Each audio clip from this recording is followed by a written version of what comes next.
Hey YouTube, it's ICU, and today, following yesterday's release of Evasi0n, which, as many of you know, is the first iOS 6 untethered jailbreak utility that supports all iPhone, iPad, and iPod Touch models that can upgrade to 6.0 through 6.1, I decided to make this video to share with you guys some of my favorite tweaks from Cydia. Now, I was very careful in compiling this list because I had to make sure that all of them would function on the iPhone 5 because that's what I'm actually using for this video, and I had to mostly select universal tweaks, so a lot of them should work on iPad and iPod Touch models as well. Alright, and without any further ado, let's jump in. I'm going to go over a list of top Cydia tweaks, and they're in no particular order. However, I wanted to start out with my favorite, so coming in position number 1, we have Activator. It's actually automatically installed by SB settings, and a lot of people overlook it and they don't take advantage of its full functionality. Now, opening up Activator, select where you want to set it up. So let's just do at home screen, and then from here you get a ton of different options, and these are combinations of hardware button reassignments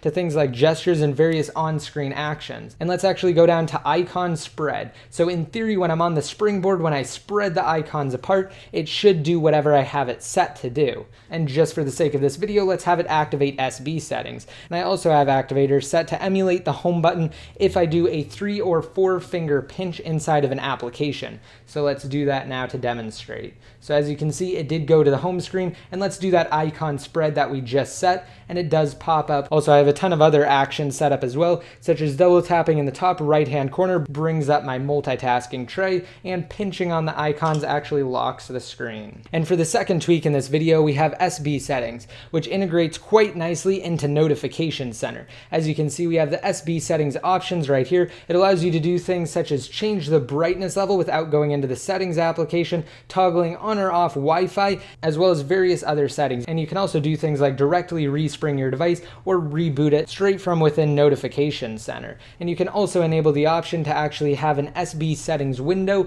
which is kind of redundant with Notification Center, which is why I don't use the window pop-up method anymore. And SB settings also offers more functionality, such as the ability to actually set a custom carrier. As you can see, instead of displaying the normal AT&T letters, it now displays ICU ID for I crack your iDevice. And for the third tweak, we have Byte SMS for iPhone users. It's essentially a custom text message application that replaces your normal Messages app, and it will allow you to send iMessage, SMS, and MMS messages. So you may be asking, well, what's the point of Byte SMS? It offers a slew of awesome features that you can set. For instance, you can enable a text message signature. However, what I mostly use it for is its quick message and quick reply functionality. So let me give you a quick example of what I mean. I'm just going to send myself a text message from my iPod Touch here, and once it comes through, I will be able to quick reply to that message.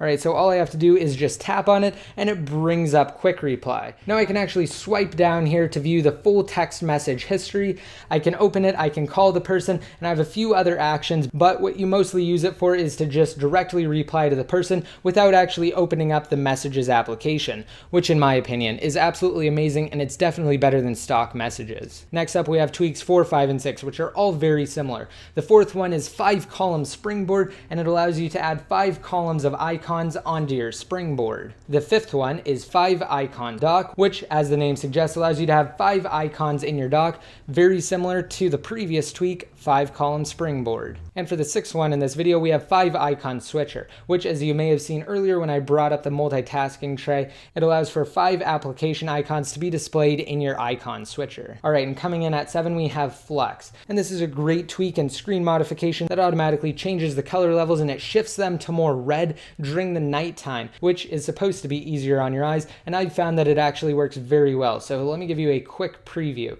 So that's what it looks like at night, and that's what it looks like at day. You can clearly tell the difference, and even though it can throw off the colors, it's definitely great and worth checking out. For 8, we have bolt, which, as you may have noticed by now, I actually don't have a battery icon. Instead, I just have the percentage, and that's all bolt does. It removes the battery icon, and if you're familiar with jailbreaking, you'll know that the more real estate you can get in the top status bar, the better, because a lot of tweaks actually do use the status bar for various things, such as notifications. And for number 9, we have Icon Renamer, which, as the name suggests, allows you to rename applications. All you have to do is get them into the wiggle mode, tap on one of the applications, and then simply change the name to whatever you want it to. So let's just change the name of iTunes to A, and we'll set that and apply that. So now, as you can see, iTunes has been replaced with just an A. And for number 10, we have Multi-Icon Mover, which allows you to move multiple icons at once. So let's say this page is getting too crowded, or we want to move applications on this page to another page.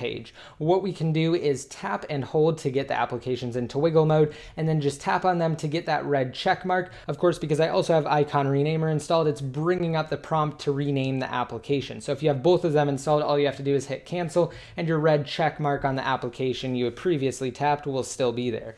So let's move a couple of applications.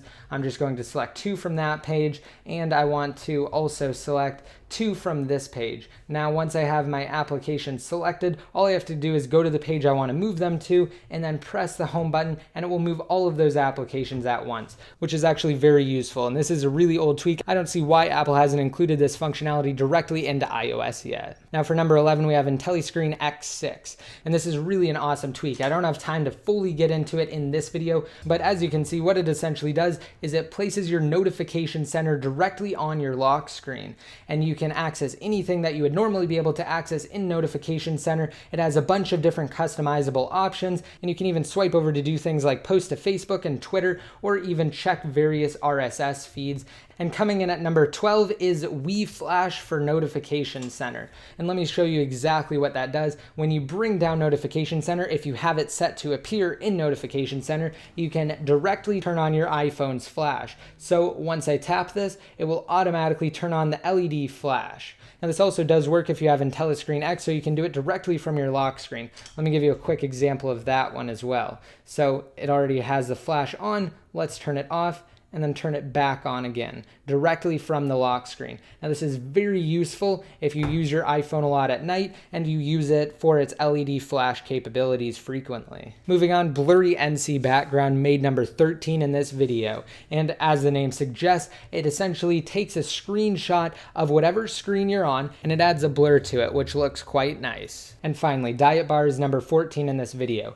Let me open up settings and I'll show you exactly what it does. As you can see up here for the top bar, it makes it significantly smaller than normal. So let me show you the 5th generation iPod Touch here. Let me open up the settings application. As you can see, the size difference between the two is definitely noticeable. Don't forget to rate this video up and leave a comment down below in the comment section if you want to be entered into my giveaway to possibly win one of 2 Amazon $200 gift cards. And your comment doesn't have to include any keyword. As long as it's relevant once it's posted, you'll be automatically entered to win. And don't forget, if you haven't already watched my Evasi0n Jailbreak video for iOS 6 through 6.1, just be sure to do so. I'll have a link to that down below in the more info. And before I conclude, I just wanted to say that I had a lot of other tweaks to share with you guys. However, a lot of them aren't compatible with either iOS 6 or the newer iOS-based devices. So I'll have to save those tweaks for another video, and hopefully the developers will be able to update them. And once they do so and I have a new list, I'll create another video for you guys. And just be sure to like me on Facebook, follow me on Twitter, and add me in one of your circles inside of Google Plus to be updated more often.